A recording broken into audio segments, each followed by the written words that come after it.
මෙන්න මේ බෝතලේ අරගෙන අනේ අනේ රත්තරන් හදමු ගොඩාක් අහන්න. එයාට උයන් තමයි හදන්නේ උලත් එක. ඊට කප.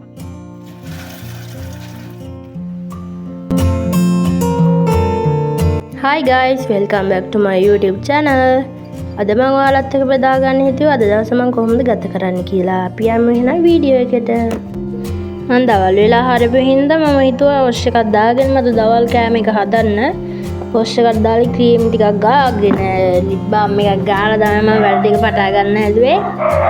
කොණ්ඩෙත් මෙහෙම ගැට ගහගත්තා. Hi guys, අද මම දවල්ට හදන්නේ බිත්තර ඔම්ලට් එකක්. එහෙනම් අපි බලමු හදන විදිහ. මුලින්ම මම මේකට ලීස්ට් ටිකක් චූටියට කපා ගන්නවා. හරිද? පොඩියට කපුවම මාර රසයි. කඩ කෑලි වලට වෙයි. ඊට පස්සේ මෙච්චරක් ගන්න බිත්තර 3කට.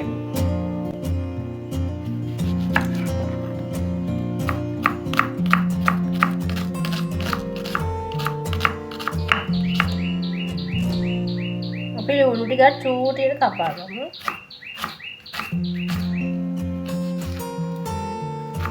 කන්නස් මෙන්න චූටි.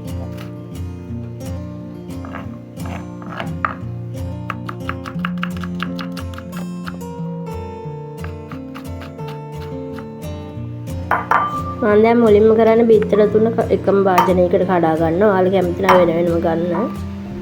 මම ඉතින් එකටම කල්ලා දානවා.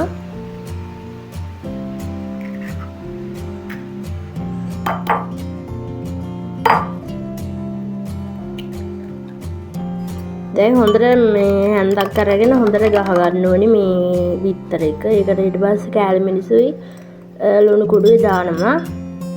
ඒ දාලා චුට්ටක් කලවම් කරලා ඉවරලා තමයි මම දාන්නේ කපාගත්ත ලීස් ටිකයි ලුණු කෑලි ටිකයි. පුළුවන් නම් තවත් චූටියට කපලා දාගන්න මාරම රහයි. ඊට පස්සේ ඉතින් භාජනයක් තියලා ඒක තෙල් දාලා පත් වුණාට පස්සේ මම මෙන්න මෙහෙම දාගන්නවා.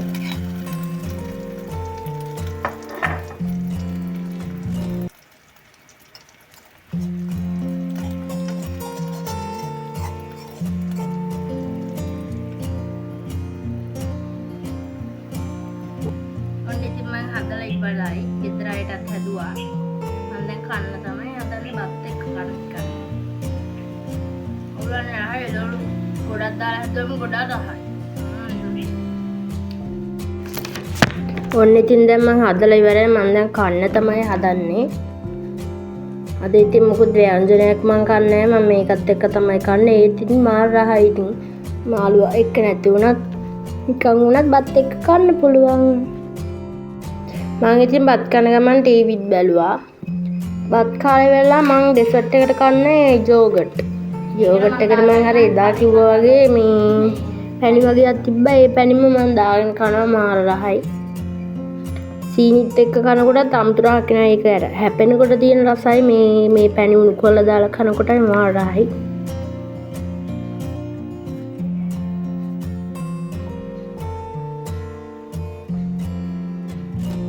හයි කට්ටිය, එහෙනම් අපිට ඇට උයන් තමයි හදන්නේ. අපි එහෙනම් මුලින්ම මේ ටික හොද ගන්න ඕනේ. මේ ටික හොද. මුලින්ම මේ ටික හොද.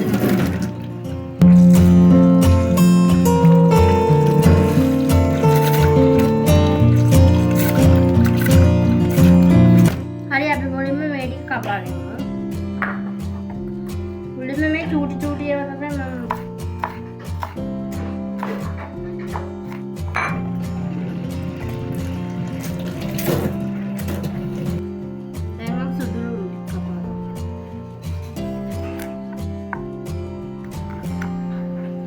මේ මිරිස් ටික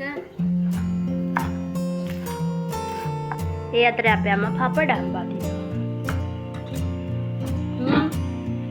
හරි අපි යන් එහෙනම් සිතුරු ටික බලන්න. මෙන්න මේ බෝතලේ අරගෙන නෑ බීට්‍රූට් අපි බීට්‍රූට් කපන්න ඕනේ හීනියට. හරි. මේ අද්දටද නැත්නම් හෙටද? අද්ද. මෙන්න මේ විදිහට කපා ගත්තා.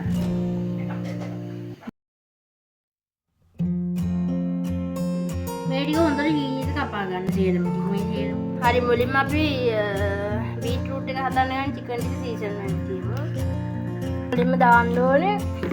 මම ඉතින් දැන් මේක සීසන් කරන්න කරි කුඩු ටිකකුයි මිරිස් කුඩුයි ඊට පස්සේ 3-5 කහ කුඩු ගම්බිරිස් කුඩු ටිකකුත් දාලා හොඳට අතගාලා තියනවා. ඊට මේ විදිහට අනලා පැයක් දෙකක් විතර තිබ්බා.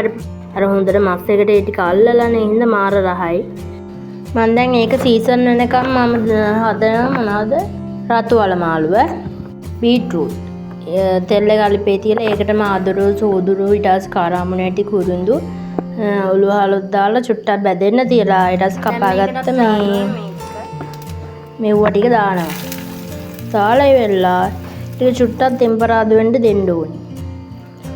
හරි දැන් මම ඒකටම දානවා මම රාම්පේ ඊට පස්සේ මිරිස් පොඩියට කපාගත්ත මොනවාද මේ ලුණුයි මේ සුදු ලුණුයි ඒකටම දාන 3-5 මිරිස් කුඩුයි මේ කහ කුඩුයි දාලා ඒතර කලවම් කරනවා. කලවම් කරලා චුට්ටක් වහලා තියලා පොල් කිරි චුට්ටක් දාන්න. දැන් මේකට අපි දාන්න ඕනේ චුට්ටක් ඊස් ලුණු ටිකුත් දාන්න ඕනි. දාලා මේක ගින්දර වැඩි කරලා හොඳට පිස ගන්න ඕනි. මේක අර හොඳට අඩිය අරික මේ මොනවාද හින්දවල හැදුවම තමයි රස. ඔයාලට පුළුවන් නම් මේක තව අර මේ කැරට් ගන්න ඒ වගේ ගාලා හදුවම මාර රස අර චූටි නේවා. ටක් ගාලා හදා ගන්නත් පුළුවන්. මම ඉතින් ඊළඟට හදන්න ගත්ත පරිප්පු එක. පරිප්පු නැතුවම බෑ. ඉතින් අපේ ගෙදර පරිප්පු තමයි වැඩිපුරම හදලා කන්නේ. හැමදාම වගේ හැදෙනවා.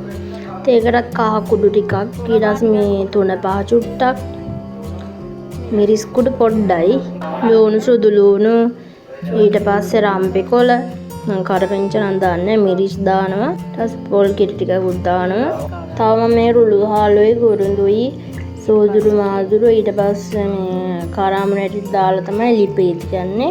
දැන් මම මස් එක හදන්න තමයි හදන්නේ. මේ හදන්නේ මම හදන විදිහ. මුලින්ම තෙල් එක අල්ලිපේ තියලා ඒකට මිරිස් කුඩුයි ඒකට දානවා 3-5යි දාලා ලුණුත් දානවා. එතකොට කැස්ස ගතිය නැති වෙනවා. ඊට පස්සේ තමයි දාන්නේ මස් ටික. මේ මිරිස් කළු කරන්නේ නැතුව හින්දලා හදන්නත් පුළුවන්. මම මේ කළු කරලා හදන්නේ ඒකට පොඩ්ඩක් හොදිත් එක්ක කන්න ඕන හින්දා. අර වගේම හේරම ටික දාන්න ඕනේ. දාලා ඉතින් හොඳට හදනවා. අදට ඉතින් මගේ වීඩියෝ එක මෙතනින් ඉවර වෙනවා. ඊළඟ වීඩියෝ එකෙන් අපි හම්බෙමු. කැමති අය මාව subscribe කරලා like එකක් දාගෙන යන්න. ඊළඟ වීඩියෝ එකෙන් හම්බෙමු.